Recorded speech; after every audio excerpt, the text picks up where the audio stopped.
Hai gengs, welcome back again with me, Tia.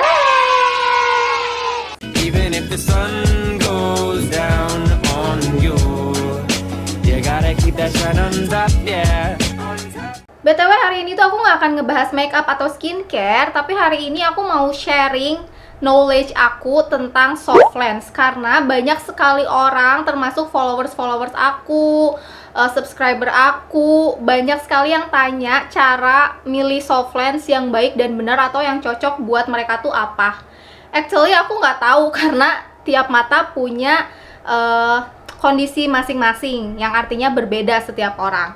Nah, karena hal tersebut aku mau jelasin sama teman-teman apa aja yang ada di dalam soft lens, ingredientsnya apa, terus kadar air dari soft lens itu apa, terus yang sekiranya bakal cocok untuk mata kita itu soft lens yang kayak gimana. Sebelum videonya dilanjut, jangan lupa di subscribe dulu, terus nyalain tombol loncengnya, neng. Oke, jadi di zaman yang udah berkembang sangat pesat kayak sekarang ini, banyak banget orang yang masih juga takut pakai soft lens. Jadi mereka lebih milih, udahlah biarin kelihatan cupu, kelihatan nerd daripada mesti pakai soft lens. Jadi mending kacamataan aja lah, biarin dibilang cupu kayak gitu. Tapi kan sometimes kacamata itu nggak bisa dipakai buat ke tempat-tempat atau acara-acara yang semestinya gitu. Jadi kayak kita ke kondangan, kalau nggak dinner, terus married, apalagi mau menikah, masa ya sih mau pakai kacamata gitu udah di pengantin, kan nggak mungkin, gengs. Nah, di sini aku mau kasih pengetahuan dasar sama kalian cara pilih soft lens dan apa itu soft lens. Poin pertama, kita mulai dari materialnya. Jadi sifat dari material soft lens sendiri adalah hydrogel silicone atau HEMA. HEMA ini adalah singkatan dari, ntar aku baca dulu, hydroxyl ethyl methacrylate atau disingkat HEMA, yaitu sejenis hidrogen aktif yang cinta dengan air. Garis bawahi ya, cinta air. Which means material ini tuh membutuhkan air sehingga dapat membuat bentuk atau lengkungan yang pas ketika dipakai di mata kita. Jadi pas dipakai itu bakalan nyaman gitu, gengs. Nah, kalau kalian lihat di box-box soft lens itu selalu ada keterangan water content dan juga material soft lens, ya nggak sih? Nah, kalau kalian lihat water contentnya 58%, misal ini mah ya, water content 58%, itu artinya yang 42%-nya itu adalah kandungan dari hemanya atau material soft lens aslinya. Si 58% ini adalah air. Sedangkan soft lens sendiri kan dia nggak menghasilkan air, tapi membutuhkan air. Jadi dapat dari mana dong airnya? Kan dia menyerap air, ya nggak sih? Selama di dalam box penyimpanannya atau di dalam kontainernya, si soft lens ini dikasih solution water buat soft lens. Cuman pas lagi dipakai, artinya dia menyerap air dari mata kita. Nah, karena hal tersebut, kita tuh mesti banget picky, pilih-pilih soft lens yang pas dengan mata kita. Poin kedua, kadar air tinggi versus kadar air rendah. Sebenarnya yang dibutuhin sama mata kita tuh yang mana sih? Yang tinggi atau yang rendah? Oke, soft lens dengan kadar air tinggi dan rendah ini dibedakan dari persentase waternya. Kalau kadar air tinggi itu biasanya di atas 50%, sedangkan soft lens dengan kadar air rendah biasanya tertuliskan water content 48%, 45% atau di bawah 50%. Terus better yang mana? Yang kadar air tinggi atau yang rendah? Nah, hal tersebut bisa disesuaikan dengan kondisi mata kamu, disesuaikan dengan kualitas dan kuantitas air mata yang mata kamu produksi. Sekiranya kalau kamu ngerasa nih mata kamu punya kondisi mata yang normal, kamu bisa aja pakai soft lens dengan water content di atas 50%.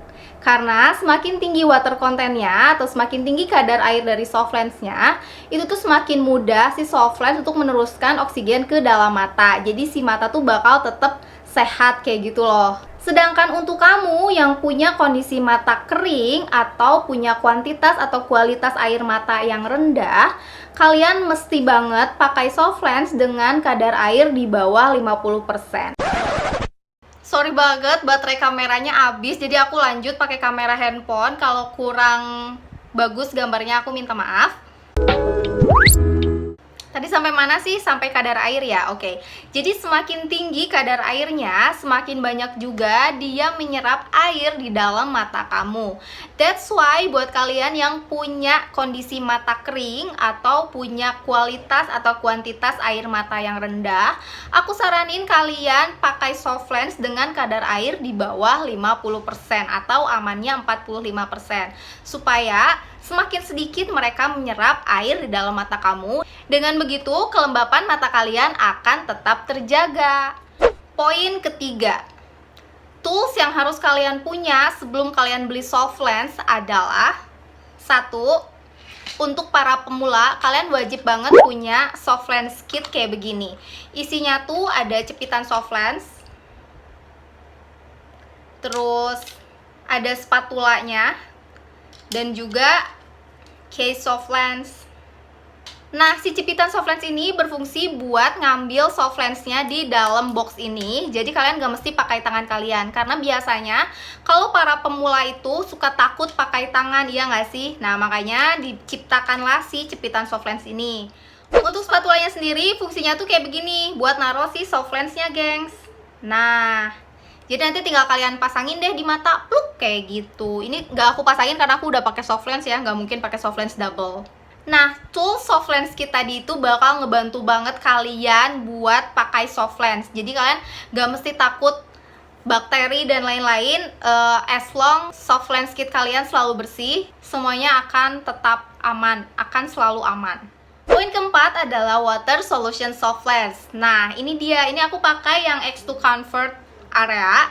Sebenarnya X2 ngeluarin banyak banget solution water, cuman kebetulan aku lagi pakai yang ini. Ini tuh wajib banget kalian punya. Mereknya atau brandnya bebas, kan bisa ambil dari mana aja. Tapi si solution water ini tuh penting banget dalam kehidupan persoftlens kalian. Jadi soft lens itu kan butuh air, kayak tadi aku bilang ya. Kalau pas pertama datang di dalam kontainernya tuh ada airnya, cuman itu dia udah nggak bisa dipakai lagi, dia nggak reusable. Udah dibuka dari kontainernya, dipindahin ke dalam sini, ke dalam soft lens case yang baru, which means nggak ada airnya dong, pasti dia masih kosong. Nah, diisi pakai dia, gitu gengs. Oke, jadi itu dia 4 poin penting sebelum kalian coba beli atau coba pakai soft lens. Poin 1 dan poin nomor 2 itu yang paling banget penting harus kalian tahu, karena bukan cuma pemula aja, biasanya orang-orang yang udah advance pakai soft lens pun biasanya nggak tahu, nggak bisa bedain kadar soft lens tinggi, kadar soft lens rendah itu bedanya apa. Kayaknya segitu aja video aku kali ini tentang soft lens kadar air tinggi, soft lens kadar air rendah. Semoga video tadi ngebantu dan juga bermanfaat, terus ngasih inspirasi juga dan pengetahuan buat teman-teman semua. Sebelum videonya udahan, jangan lupa di like dulu, di komen, terus di share barangkali ada yang butuh pengetahuan tentang soft lens. Kalau kalian pengen ada video lain tentang soft lens, kalian bisa banget komen di bawah. Nanti aku bakal bikinin video lain tentang soft lens. Thank you for watching, thank you for joining. Bye, see you on my next videos. Even if the sun